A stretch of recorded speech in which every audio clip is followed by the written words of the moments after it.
morning. This is Kellerland on the go with all you need to know in news and weather as you start your day. Some snowy side streets are causing tricky travel for drivers.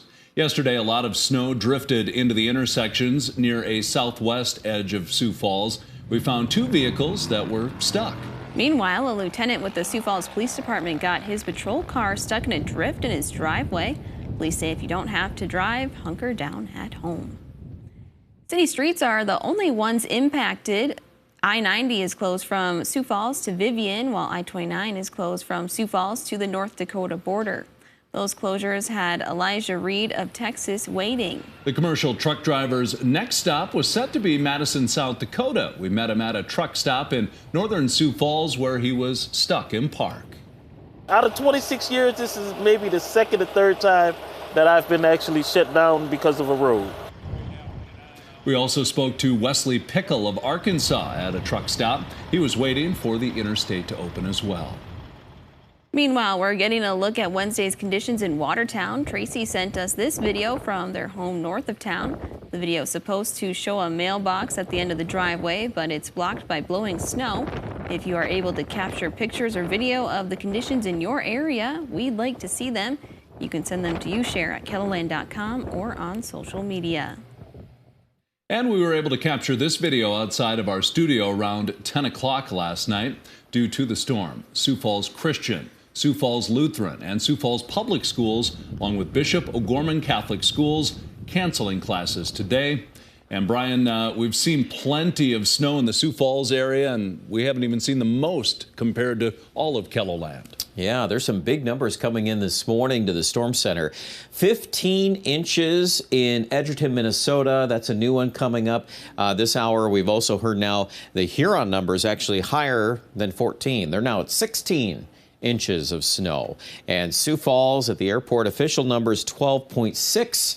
So that's a pretty big storm. You get over a foot, yeah, anybody will say that. So we've got blizzard warning headlines still out this morning. The thinking is these will be trimmed and downgraded throughout the afternoon. So we'll get better, but temperatures are cold and likely to get colder tonight. And that's another piece of the weather news, and we're going to be talking about that coming up in just a few minutes.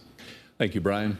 A lot of kids had the day off from school yesterday due to the winter weather, but just because they weren't in class doesn't mean they weren't learning. Some students in Brandon went to work on a nearby farm for Scott Nakamis, where they learned about caring for animals in the cold weather and other ag-related jobs. In the field, we feed them and everything. We usually do that mostly, and I'm doing it kind of now. Postma says if classes get canceled again today, he'll be back out working on the farm.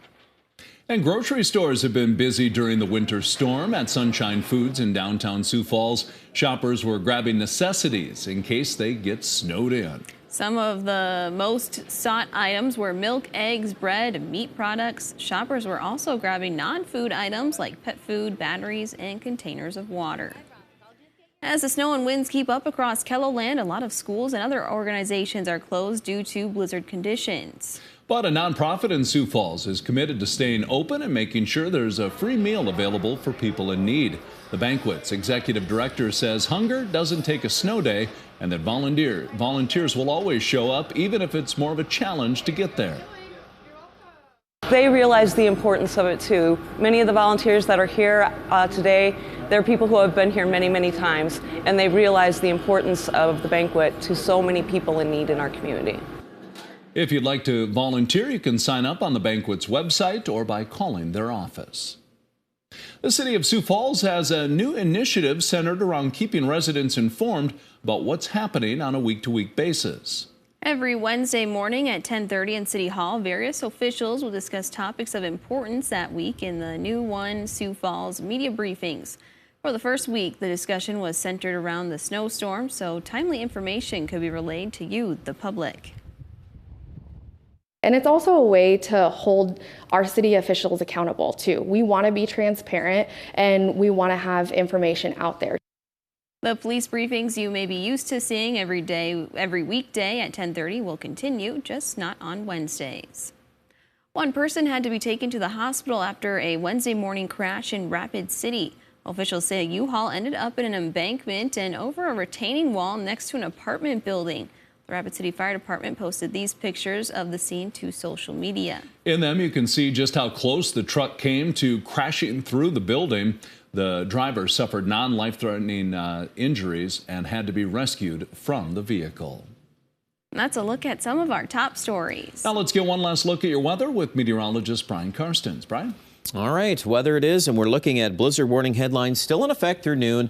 I would say at this point a lot of a ground blizzard-like weather. We've got wind gusts that are still blowing around that very dry, fluffy snow. It's piled up a lot, so when we have numbers that are coming in 12 to 16 inches from Huron down to Sioux Falls and over to Edgerton, Minnesota, yeah, the drifts are bad, and we just would like folks, heed the warnings and stay off these roads in many locations. There's a bunch of them that are even impassable, as you can check on 511 on that. Here's a look at the pattern ahead. Now, we have in the forecast another system coming in off the west coast this weekend. Now, this will affect us probably by Monday. The thinking right now is still the vast majority of this will come out as rain into the central and southern plains. Where we fit into this is basically southeast Ketherland or possibly even as far north as the northeast. We could get brushed by some of that precip. It's probably going to be a mixed bag of some rain or snow. If things continue to lock in the way they are now, the really heavy soaking rain would be south of us. Obviously, we're going to still watch that storm track because this is a Monday or a Sunday night into Monday forecast, and we've got plenty of time on the next few days here for that to shift a little bit. So if that would happen to come farther north, that would be our main concern. Other than that, the weather next week, not as cold, but we're not done with this storm track. We're just getting started. It's the month of March, next week, starting that, and already another sizable system somewhere in the plains. That's way down the road, but I'm just telling you, March is already looking quite stormy for sections of the country. Stay tuned. We'll let you know how we fit into that. Here's a look at our wind chill hour by hour. You'll notice those minus 20s and at times even minus 30s in central and western South Dakota. Tomorrow morning, the actual air temperature will be probably in the teens to near 20 below zero. Even with a light wind, we generate these kind of wind chills. So make sure you're properly prepared for that. All your winter gear is a must when we're looking at this kind of temperature forecast. We're going to get out of the deep freeze for the weekend. We'll start that on Saturday, 25, 34 on Sunday, 35 Monday, but that's warm enough to support a little rain. I think Aberdeen could get clipped by that system. We've got more to evaluate on that, but Monday we have you pegged at 36 and 30s after that. So at least we don't have to deal with cold air. I think we're going to put the brakes on that. And Pierre and Rapid, it should be a little bit of a quieter 7-day period into early next week. Rapid City looking at 40s already this weekend.